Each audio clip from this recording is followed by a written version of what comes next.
Hi, is anybody out there?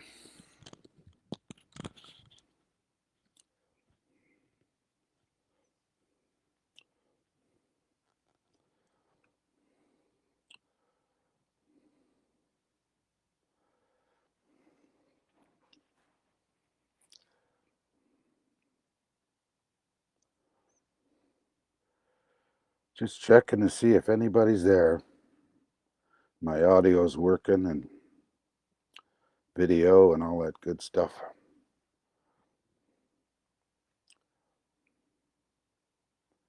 Hey, Devery, can you hear me?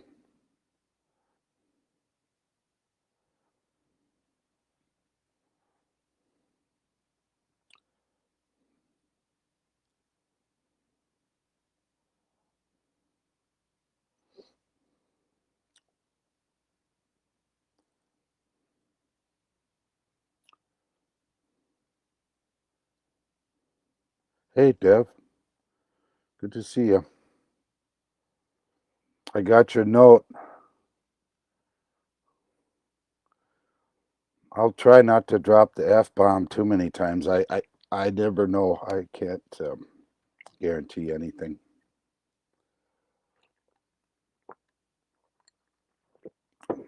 Hi. Gichimakwa Smith is here in the house. The bear is in the house.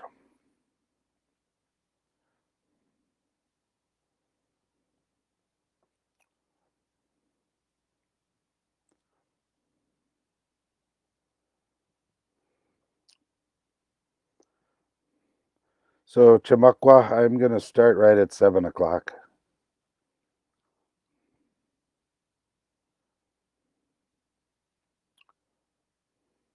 Hey, Devery, did you notice the hat I have on? Hi, Paulette. How cool is that? My cousin's here from San Francisco. Can you guys hear me okay?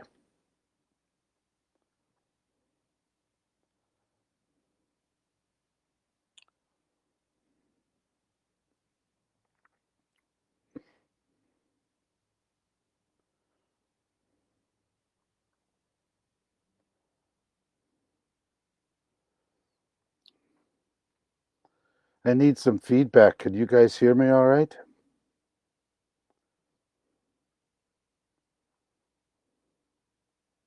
Send me a quick note.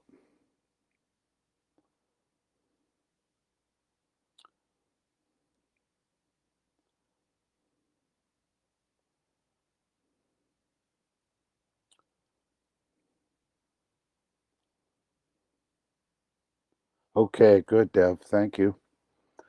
Okay, it's 7 o'clock. I want to start on time if we should do that, or maybe I should wait a little bit.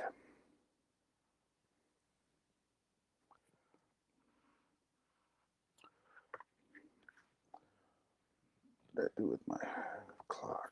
I'm going to set my clock.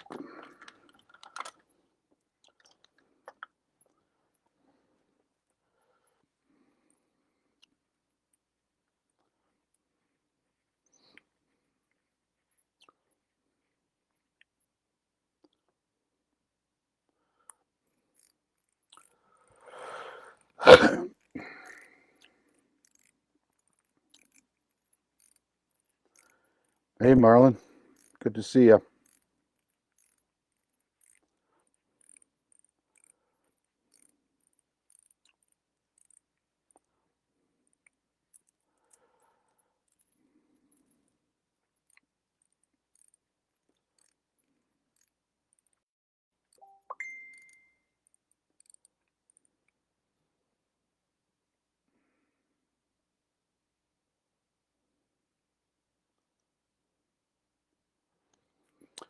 Yeah, I don't know how you guys do the comments. I think there's a event log or something like that, where you can shoot me questions if you want.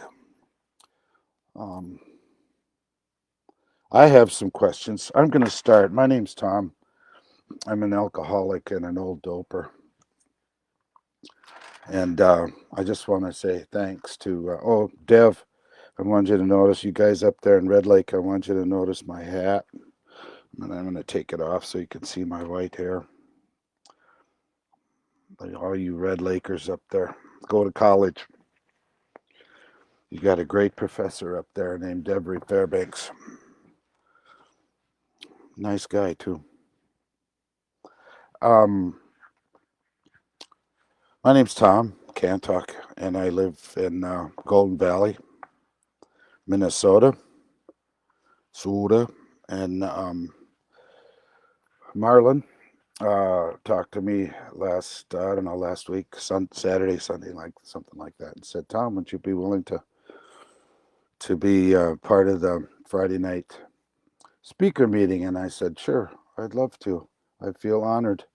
There's some pretty heavy hitters from this group that's been on with Don and Cheryl. And Cheryl, you were awesome, man. You just blew me away. And Devery, of course, you were wonderful. And Ralph last week. And I'm sure I'm going to forget somebody. But I feel like I'm in pretty good company. It's set the bar pretty high. So I'm going to try to do the best I can. And again, I want to say thanks. And I love you guys. And you've been a really important part of my recovery. And so I'm honored to be part of your group. Um, there's a I've gotten to know a wise old uh, Indian medicine man. His name's Marlon, and we were talking one day about what our stories disclose in a general way, what we were like, what happened, and what it's like now. And he said, "Well, Tom, there's three other questions that are pretty important too, and help put things in perspective." And he said that's the three questions are who, why, and where. And so I'm going to kind of organize things. I'm an old teacher, and so I've got to organize my thoughts, and the simpler the better. So I can handle three questions um, in two different frameworks. Uh, so the first question is, who am I? The second question is, why am I here? And the third question is, where am I going? And that kind of parallels a lot the questions from the big book, which is, what was it like, what happened, and what it's like now. And so I'm going to kind of try to organize things around those three questions. And if you have questions, apparently you can text me while I'm talking, and I'm up for that. I'm an old teacher, so I'm used to getting a lot of questions, some of which I can only pretend to answer. So who am I? Like I said, my name's Tom. I'm an alcoholic and an old doper. Um, I'm I'll be 71 years old in a couple of weeks on the 15th of May. Um, I'm I'm married. I have a wonderful wife who I met when I was 7 years sober, and we have a beautiful home in Golden Valley, Minnesota. 3-bedroom rambler. Never thought I'd live in something so conventional, but it's beautiful. It's a wonderful place to live. Um, I'm a almost retired teacher. My teaching license expires at the end of the month, and I don't think I'm going to renew it. So this is sort of an official announcement of my retirement. I don't think I'm going to go back in the fall. I was substitute teaching for a while at a big school here in Minneapolis, and now with the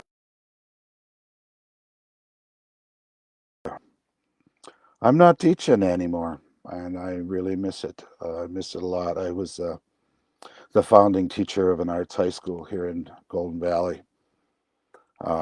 We started up in about 1988, and it was a it was an incredible job. It was an unbelievable job, and I lost that job to layoffs. So, geez, I don't know what was that, 2012 or something like that.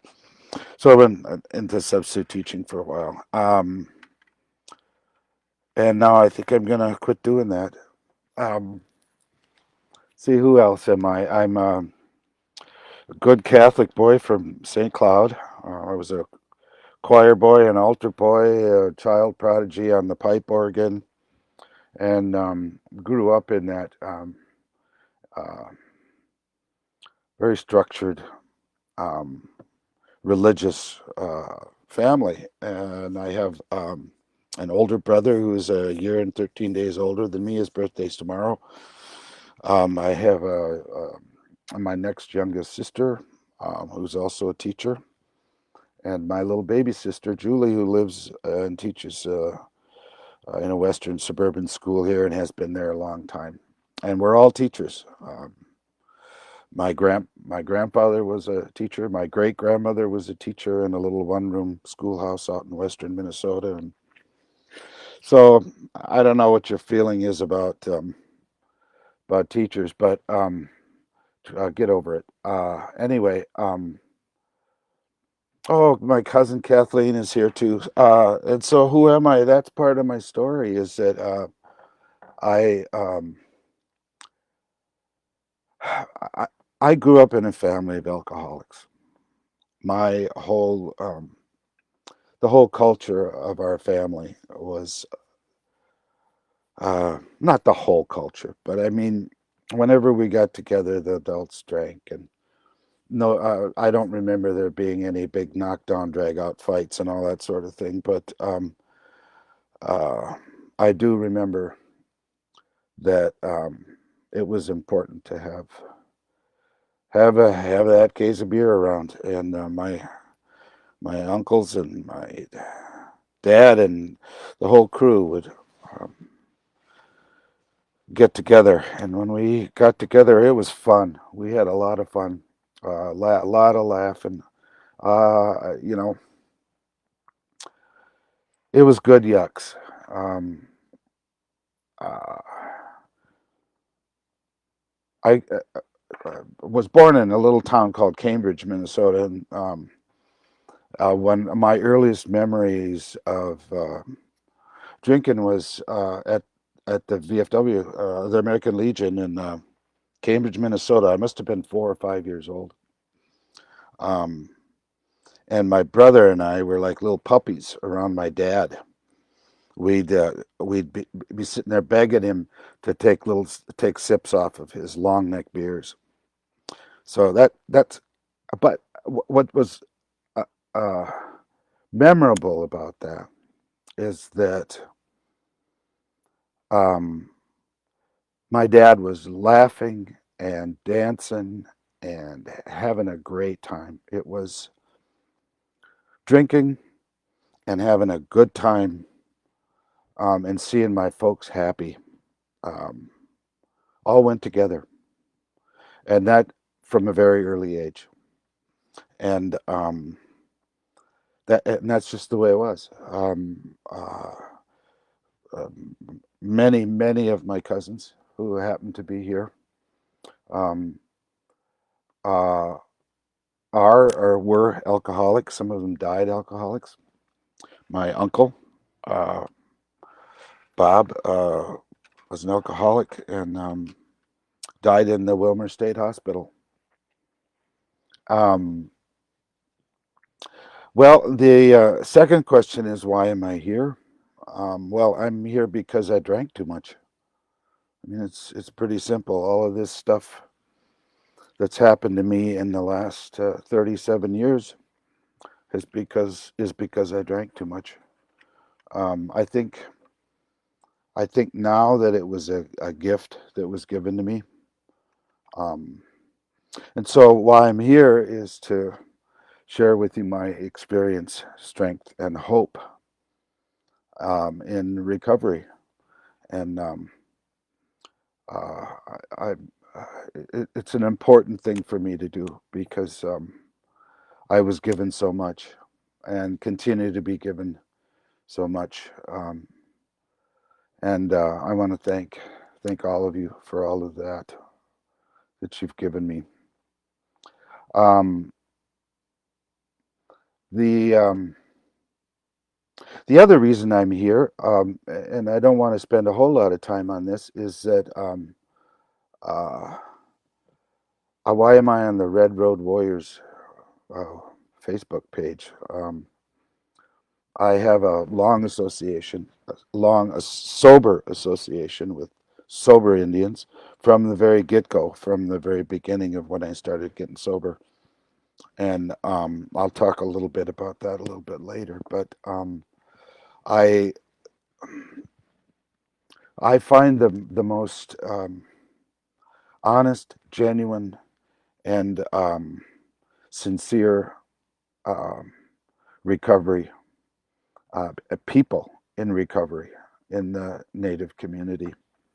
Not that my wonderful Thursday night men's AA meeting, the Serenus meeting, isn't a sincere group of people, because they are, and that's why I've been with them for 35, 36 years. And we just had a meeting last night, and I'm really so grateful that we're able to get together, even though it's on a limited sort of basis. It's very, very important for me to connect with people who have been with me in my sobriety from practically day one. My sponsor, my second sponsor, actually was in the Serenus group, and he's gone now. But so here I am on the Red Road Warriors site, and the the reason that I'm here is because I've was given the gift of a friendship in AA with an Indian guy by the name of George Earth. He was my good friend and my adopted brother. He adopted me and gave me my 25-year medallion. Um, and when I finally walked into the Squad 17 at 2218 in August of 1983, I walked up the stairs, and there was my not sponsor, Retha, and the guy who 12-stepped me, John Munger, who's now gone, um, and um, and Bob, and George. And George and I would sit in AA meetings together, and he was new in sobriety as well. We almost shared the same date of sobriety, and but he'd just recently gotten out of Stillwater prison, and was living underneath I think it was the Franklin Avenue or Third Avenue bridge, and he had still had that big nose, that big whiskey nose, and I would sit next to George, and he would talk, and I would listen, and be undone, and I what he was saying, what was coming out of his mouth, was the kind of things that I only hoped that I could be and do and come to as a person. Um, George was an very instrumental part of my life, and he was honored as the hereditary chief of White Earth Indian Reservation. His grandfather was Chief Walwiyakumik back at the turn of the 20th, 19th, 20th century there.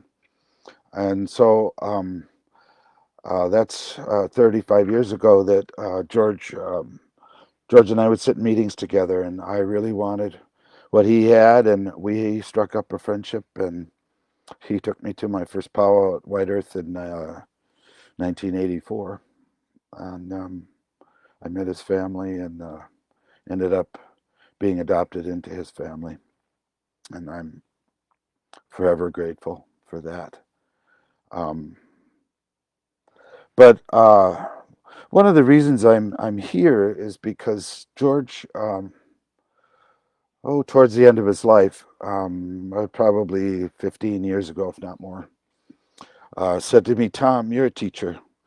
I want you to write a book for me about me and my life and as an Indian, a full-blood Indian from White Earth, and because the culture and the language and the ceremonies are dying, and I want you to preserve them from my perspective as a native recovering man."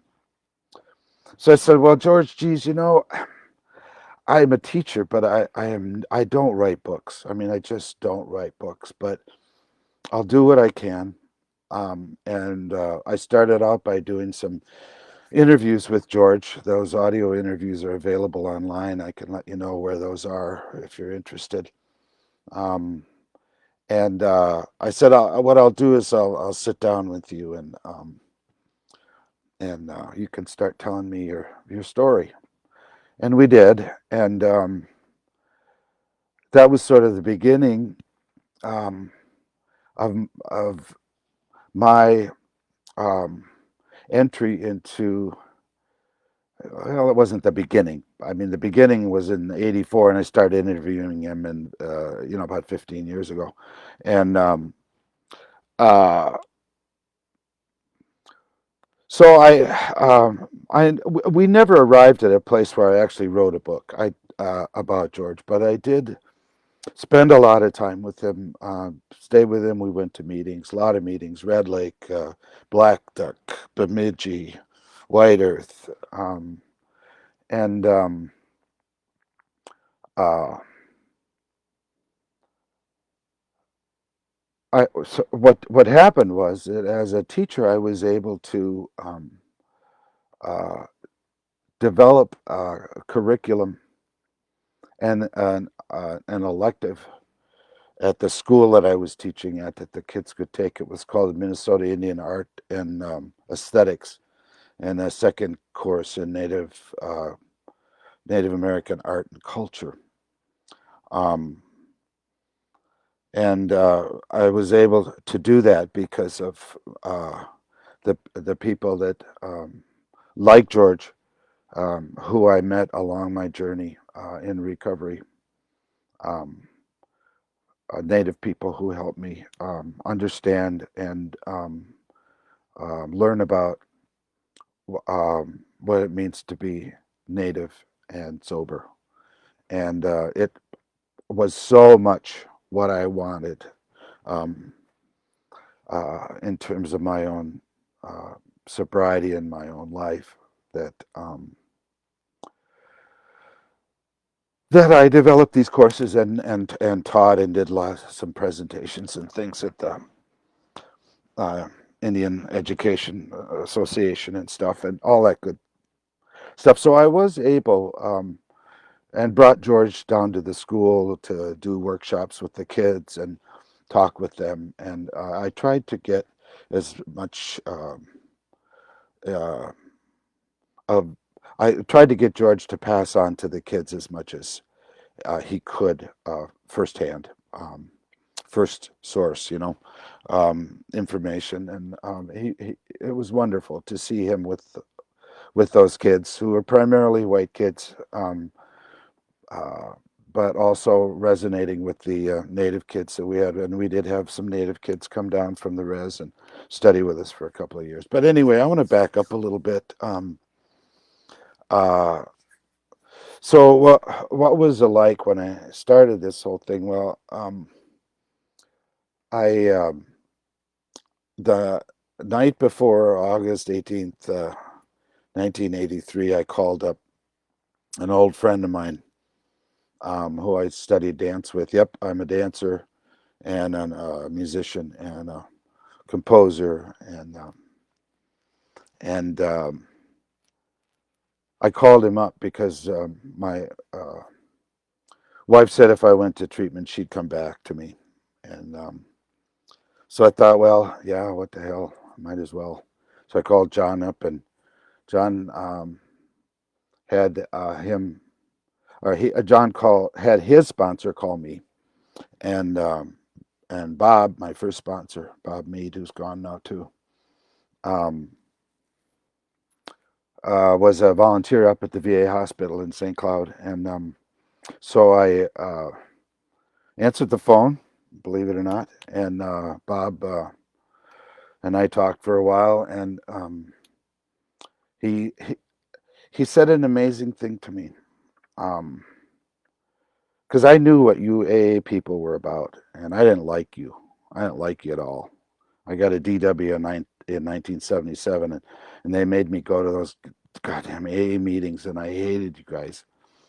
And I'd get in my truck and pop a beer and drive down to Palmer's Bar in the West Bank, because so I knew about this AA thing, and so I was a little leery about talking to some guy I'd never met before, some vet. So anyway, he called me up, and he said an amazing thing to me. He said, "How you doing?" I said, "Oh, I'm all right." And he said, "You been drinking today?" And I said, "Yeah, I've been drinking all day." He said, "How much you got left?" I said, I don't know. I got about, I don't know, maybe three cans of beer if I'm lucky." He said, and this is the amazing thing he said to me, because then I knew that he knew. He said to me, "Well, listen, you finish those off and meet me up at the Clearwater truck stop tomorrow morning at 9 o'clock, and I'll take you up. I got a bed for you up at the VA hospital. I was able to get one for you. So you come on up." And so I did. Um, but the amazing thing was that he said to me, he didn't tell me to flush him down the toilet. He said, "You finish him up." He knew what I needed. So uh, that was my first sort of enlightenment into what um, what it means to be connected to another alcoholic. So I went up to VA and I did my 28 days up there. Those wonderful people up there at the VA hospital back then, Joanne Pari and Bud Anderson, Bullshit Bud, we called him, because, we'd be in group together and somebody would start spewing some crap, and Bud had come up over in his chair and go, "Bullshit." So that's how Bud got his name. And I learned about rationalization and lying, and the need to be honest, about being honest about where I was, because at one point in time I was bl- blabbering on about how I drank so much because of my wife, and the next door neighbor's dogs killed two of our cats, and blah blah blah blah, and bullshit. But he said, "Tom, you're here because you drank too much. We don't have anybody here at the VA hospital in Building 2 in the treatment program, the Group 6 feelings group, because somebody's neighbor's dogs killed their cats. They're here because they drank too much." So anyway, getting back to that. So I did 28 days at the VA hospital, and uh, interestingly enough, I had a Native friend um, in that group, in that Group 6, and he left early and left all of his stuff behind. And I got a letter from his wife. He went back up on the res,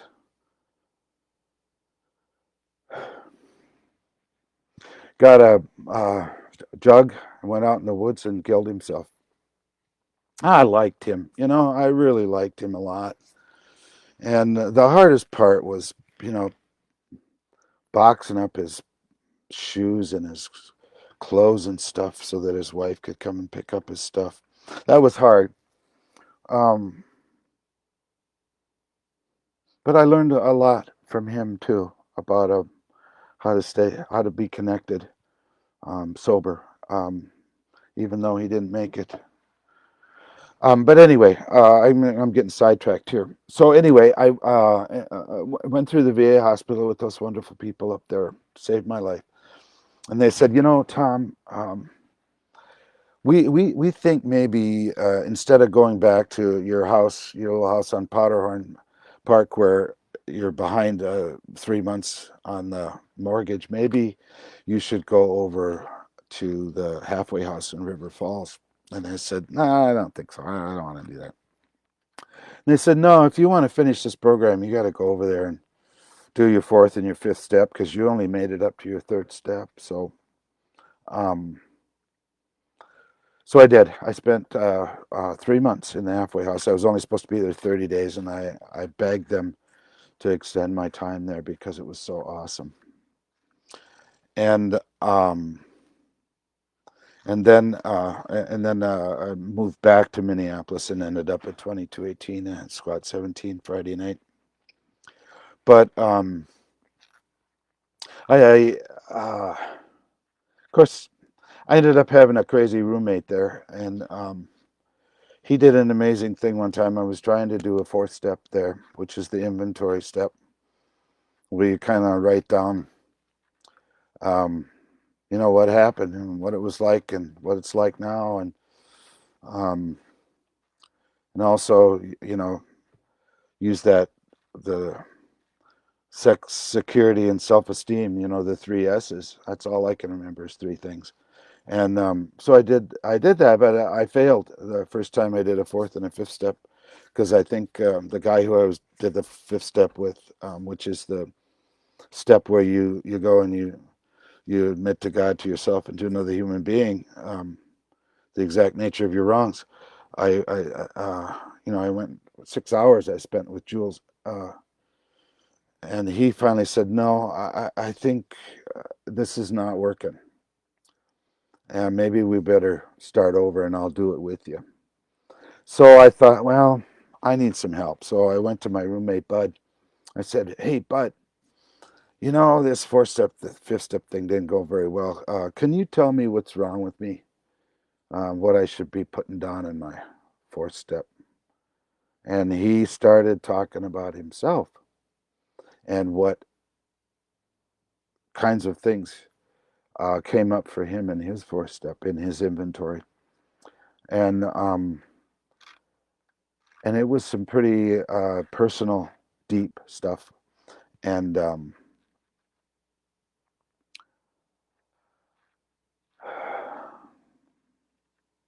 it was at that point in time that I realized that Bud had the courage and the willingness and the honesty and the openness. Did I say that already? Openness to share with him something some things that were very, very personal. And that gave me permission to do it as well. So I went back and did my fourth step and sat down with Jewel, and we made a lot of progress at that first fifth step that I took. And and then and then I went out in the there was a place that I would stay at on the Kanthak River, which is right near River Falls, Wisconsin. And I went out there by myself, like they tell you to in the big book, and I was laying there in the sun, all by myself. And this may sound weird, but this little bird came and landed on a tree branch right above me, and this amazing thing happened where I had an intense feeling of being so connected to that little bird. He was singing to me, to that little bird, that I could hear his heartbeat and I could hear my own heartbeat. And I realized uh, at that point in time that I had had a spiritual experience. I had entered into the unseen world through this little bird, and I understood, and I felt an understanding and an intense connection with all of the things around me. And man, oh man, I drank to a point where I would wake up at 3 o'clock in the morning naked, totally drenched, wet. I don't know if I'd pissed the bed or if it's sweat. And and I was in this state of nightmare where I was in intense pain, psychic and physical, shaking, pain. And I realized that I had drank as much as possible, and still the pain wouldn't go away. And I knew I was screwed then. And I also knew that I was completely disengaged from the rest of the world. And so that experience of connecting to that little bird gave me a glimmer of hope that I wasn't alone, and that I wasn't lonely, um, and that some of that that deep dark black hole inside of me was starting to fill up through these connections that were starting to happen with George and my roommate Bud, and uh, the great, wonderful connections that I had with the VA hospital. And uh, so anyway, I went back to Minneapolis and got really involved in AA. I didn't take to it right away. I sort of had to kind of sit on the fringes for a while to get over this whole business about how crazy and you people were, and how much I didn't like you, and how much you weren't like me, please. And it's just uh, my thinking changed over the course of being in those rooms, from listening to what you had to say to find out how you were different than I was, to listening for what you said that was like me. And um, what happened was that in listening, I heard things like, well, there's a difference between religion and spirituality. And I went, oh, wow, that gives me a lot of room. I can do this. I can do this, you know. I don't know if I've got it handy or not, but if you look on November, I think it's November 12th in the Black Book, the One Day at a Time book. I think it's November 12th. And this is the first thing I ever purchased on my own with my own money in the halfway house in River Falls, because I went to my counselor Bob, and I said, Bob, what is this God shit? Does that mean I gotta pray? And he looked at me and he went, well, Tom, it can't hurt. And okay, that I could take, that I could handle. And so I bought the book, and you know, this is that God touch crap that they talk about in AA. So I open it up, and the prayer for the day is, I pray that I may send my voiceless cry for help out into the void. I pray that I may feel certain that it will be heard somewhere, somehow. That I can do. That I can do. Um, and So going back to sitting in those rooms and hearing this thing about there's a difference between religion and spirituality, I would I'd sit there and I'd listen, and I would go, in my head I was arguing and and putting up an argument for what you were saying. No, in my head I was doing all of this. So I wasn't really listening. What I was doing was building an argument and figuring out what I was going to say when it came around to my time to say something. And what switched was that I had an awareness, I had an awakening about the fact that I wasn't Bizendan. I wasn't listening. I was building an argument. And so when I first started practicing my third step, which is made a decision to turn my will and my life over to a power greater than myself, what I would do is I'd sit in that circle and I'd listen to you guys talk. And instead of building an argument, I would just listen. No arguing, no preparing what I was going to say. I'd just listen.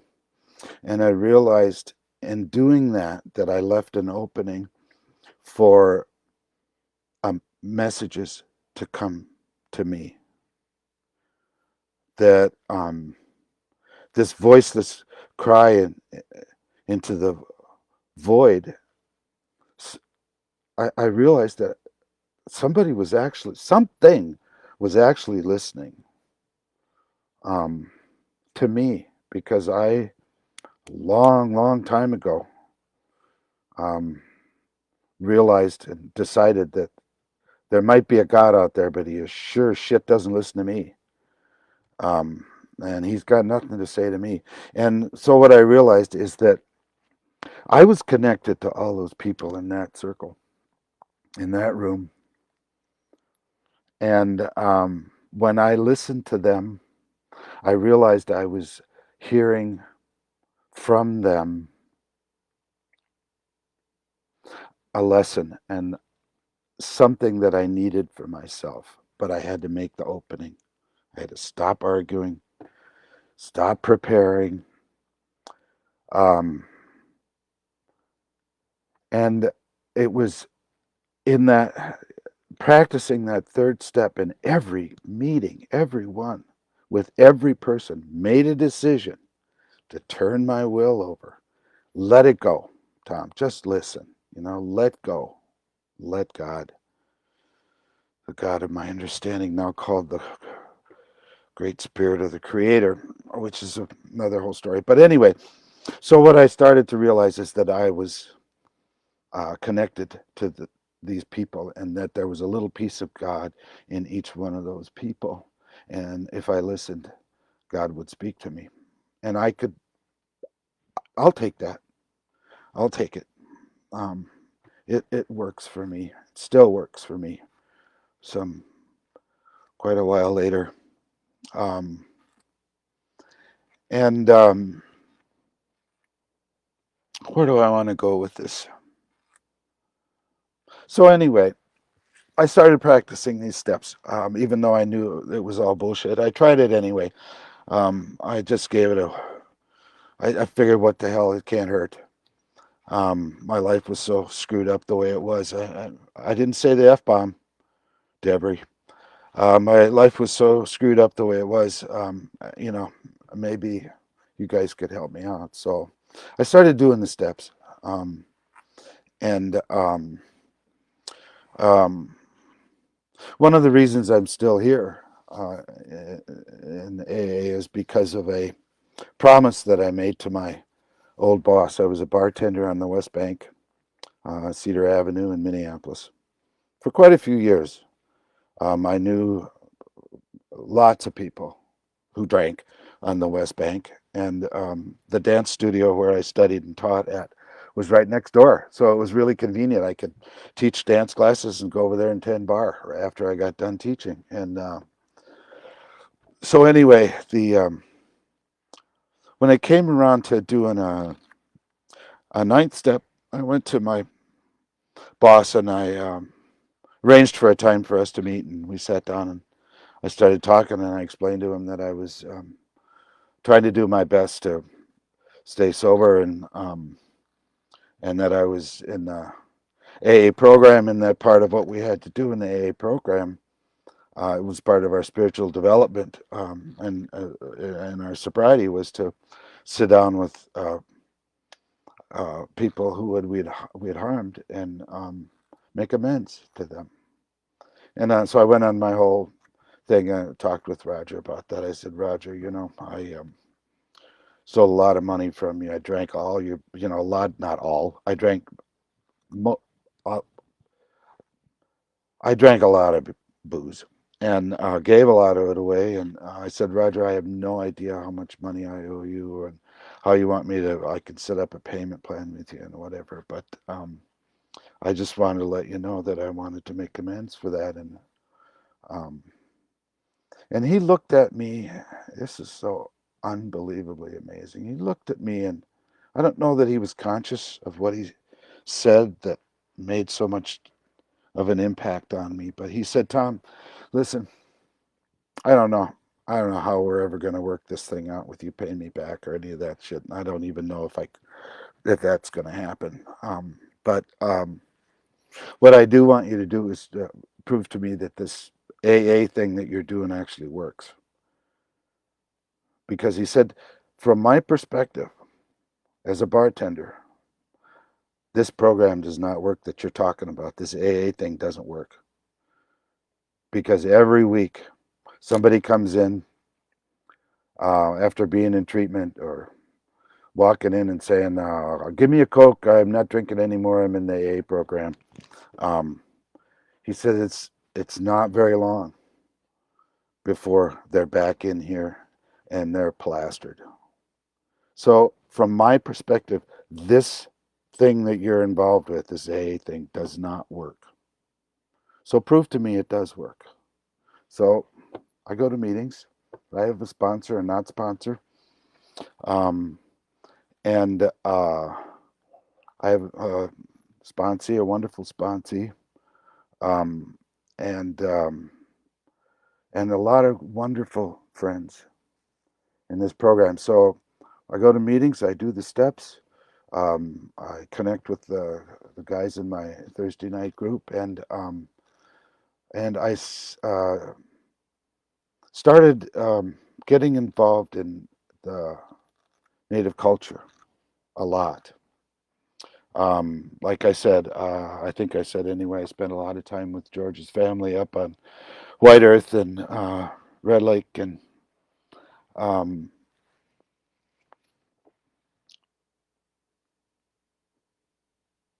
went to started going to a thing called the Wild Rice Roundup, which is a god awful, horrible time of the year to have an AA roundup up on White Earth Indian Reservation, White Earth Nation, in January. We go up there and freeze and jumpstart cars after the conference is over with. Spend 3 days together and just have an incredible time. Um, and and sort of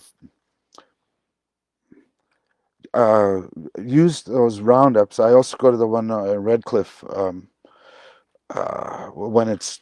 you're having it, and it's a really an incredible time for me to be able to listen to some great speakers and some um, develop some wonderful friendships and to continue some wonderful friendships.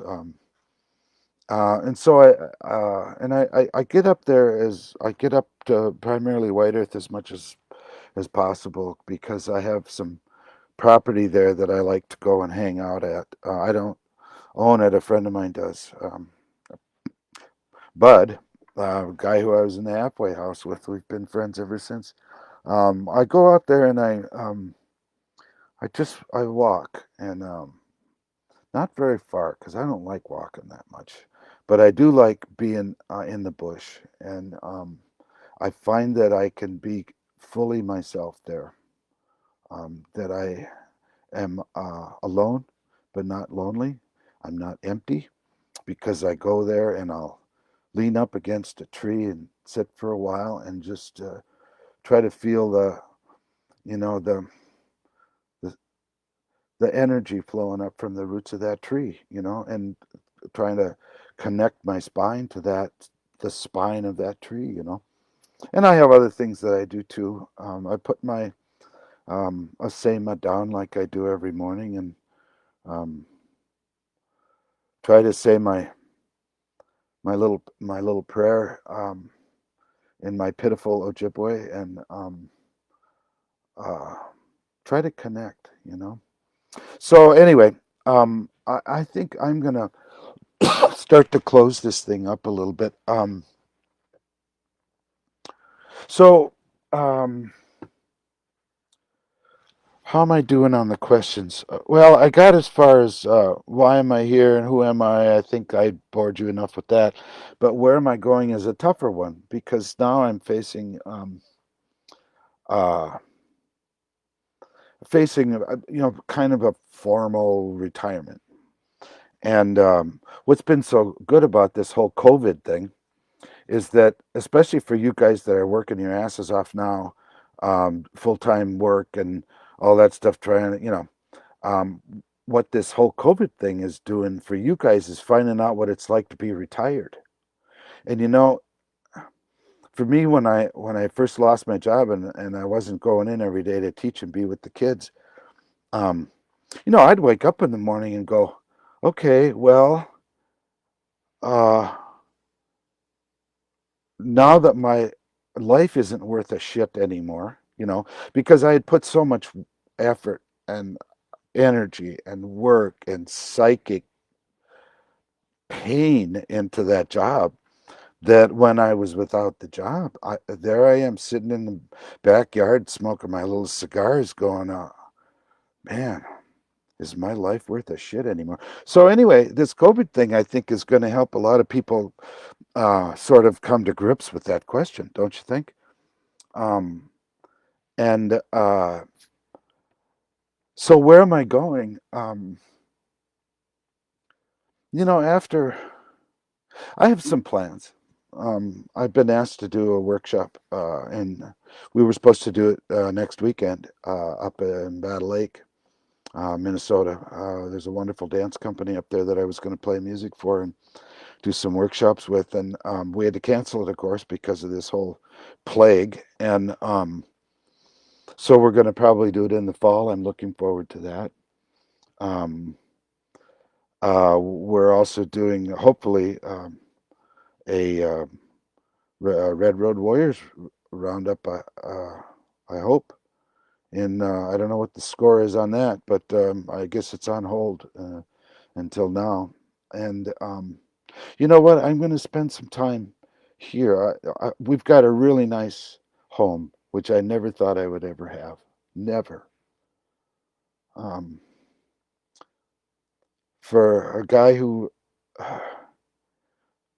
37 years ago was sleeping on his sister's couch in Stevens Court in South Minneapolis, and hadn't eaten for 5 days. Um, this is pretty good. I got it pretty good right now, and I've got lots of projects that I'm working on, and I spend a lot of time right now. Actually, it's pretty cool doing Zoom meetings with not only my AA friends here in Minneapolis and Red Lake and elsewhere, but I'm also part of an international organization of musicians who play live music for dance, and um, so I've got that. And oh, hey, part of this whole COVID thing has uh, put me in a place where I've dug out my old fly fishing stuff. So I'm going to go out and maybe do some naked fly fishing or something. I don't know. Who knows? I'm an old hippie. We don't wear clothes. Um, but anyway, I want to close with something that's really uh, important. No, it's not important. It really speaks to me. And I have to be really careful about doing this because I'm a trained performer and have been since I was like 5. Um, Singing. I saw Mommy kissing Santa Claus at the American Legion Club when I was 4 or 5 years old. But anyway, what I want to do is close with this because it's kind of an ode to you guys, um, and I hope this connects to you. It's called Colors by a Russian poet by the name of Yevgeny Yevtushenko. Boy, there's a mouthful, huh? I've changed a couple of the words in it, so only to make it plural rather than singular, because it is kind of a love poem. When your faces appeared over my crumpled life, at first I understood only the poverty of what I had. Then its particular light on woods, on rivers, on the sea, became my beginning in the colored world in which I had not yet had my beginning. I am so frightened, I am so frightened of the unexpected sunrise finishing, of revelations and tears and the excitement finishing. I don't fight it. My love is this fear. I nourish it. Who can nourish nothing? Love's slipshod watchman. Fear hems me in. Fear hems me in. I am so conscious that these minutes are short and that the colors in my eyes will vanish when your faces set. Giga Wabman Nakuch.